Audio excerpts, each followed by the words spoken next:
What if we're looking for faith, but we're looking for it in the wrong place? That organized religion is not where it can be found. I know it's a big question, but I wanted to delve into that a little bit today. This story starts on the island of Cyprus, an island in the eastern Mediterranean. It is near Syria, just below Turkey, be north of Egypt. You get there from DFW Airport. You land on the southern coast where the airports are, and to get to our home where we lived a couple of years, you take a taxi or drive your own car, just less than an hour up to the capital of Nicosia. Cyprus has a strange historical situation. The tourists who visit there, most of them probably don't notice at all, and it is a gorgeous place to visit. But the city, the capital of Nicosia, is divided. It's the last divided capital of the world. And the island itself is divided, split in two, between north and south. Both sides claim the island. The north is Turkish, and they're Muslim. And in the south, the Cypriots they identify with Greek. It's a Greek Cypriot culture, and they're Orthodox Christians. When you live there, you come to find out that it's like the whole island is stuck in time, and religion is one of the causes that has divided the island. Religion is the thread that ties it all together. But does it heal or does it divide us? That's what I want to explore today. Can humanity find unity behind the religion that divides us?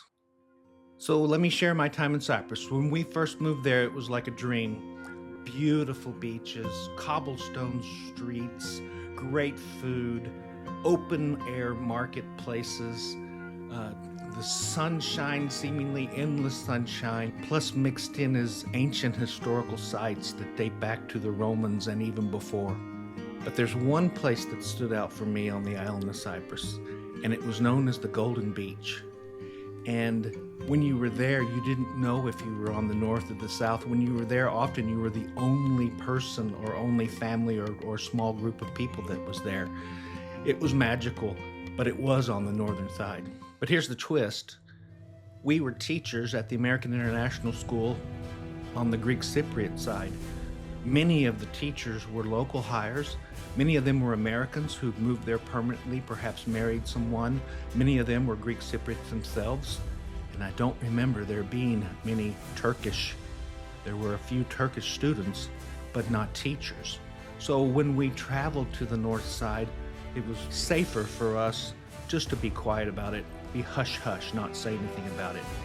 And why be secret? Because for many of the people, the Greek Cypriots who worked there, who possibly were alive when it happened, or at least their parents were when the division took place, it was an act of betrayal for us to go to the side of the enemy.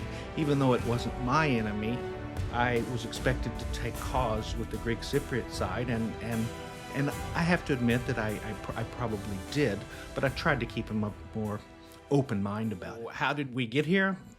The history of Cyprus is complicated, to say the least.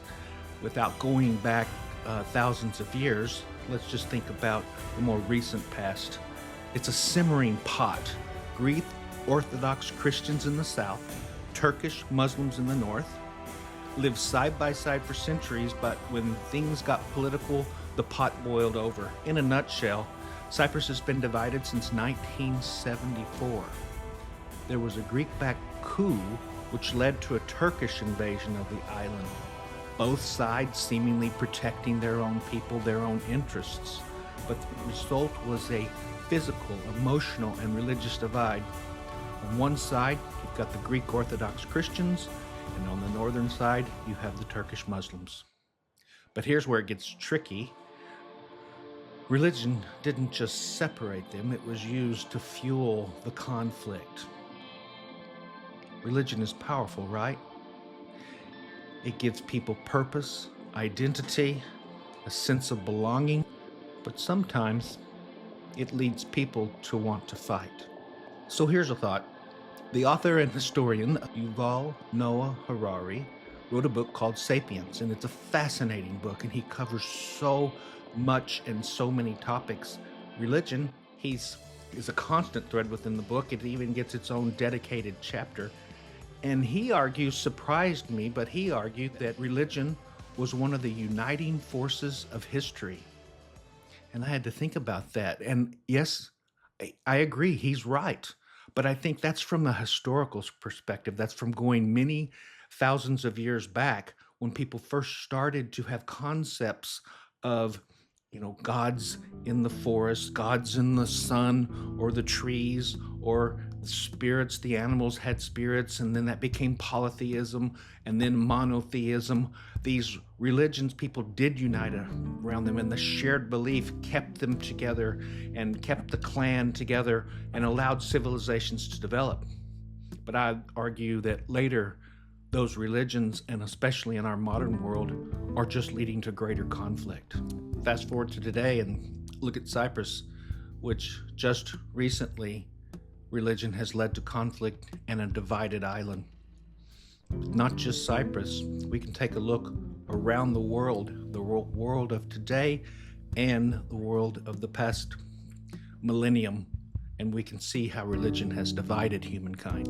In India, Hindu versus Muslim. In fact, Pakistan exists because of religious divide. When the British pulled out, the Muslims went west, and Pakistan is primarily a Muslim country, and the Hindus went to the east, and India is primarily a Hindu country, but there are still millions of Muslims mixed in with Hindus. There's conflict between India and Pakistan. There's conflict in Kashmir. There's conflict in India itself. Conflict over land and conflict over the building of a mosque, and conflict over religious sites. And not just India. How about Israel, where Jews and Arabs have been added?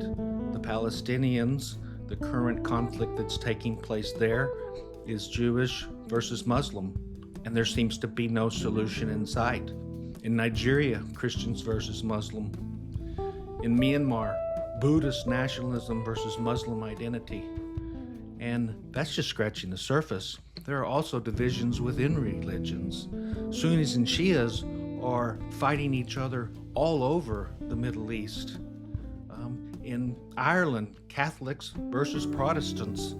All over Europe during the Protestant Reformation, Protestants versus Catholics, even Protestants against Protestants, led to many, many years of warfare, all in the name of religion.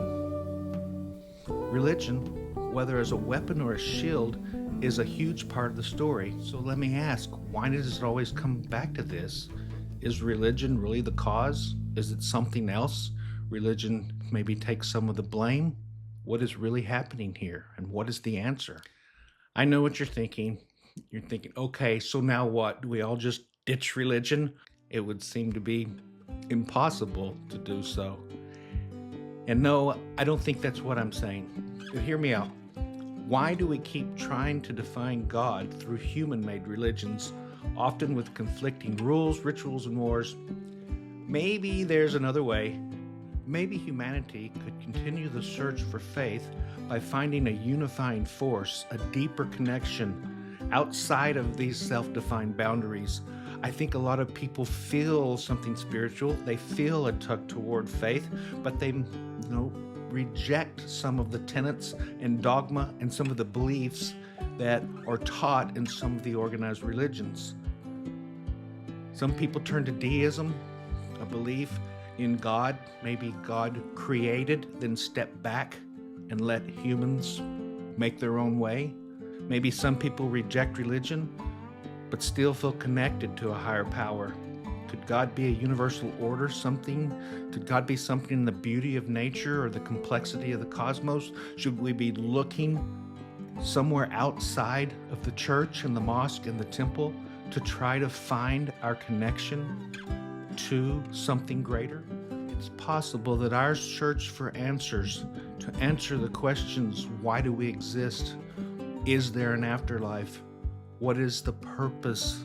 But maybe that's not about following strict doctrines, but about connecting to the mystery of existence itself. So here's the takeaway for me. Rejecting human-made religion doesn't mean rejecting God or the belief in a higher power itself. Maybe it's time for humanity to think bigger, to see the divine as something universal, something that connects us all instead of divides us. After all, the ultimate questions, why do we exist? What happens after death? Are far too big for us to keep fighting over in narrow definitions. We don't need religion to find God. We need to open our minds, our hearts, and look beyond the walls we've built around us. Thank you.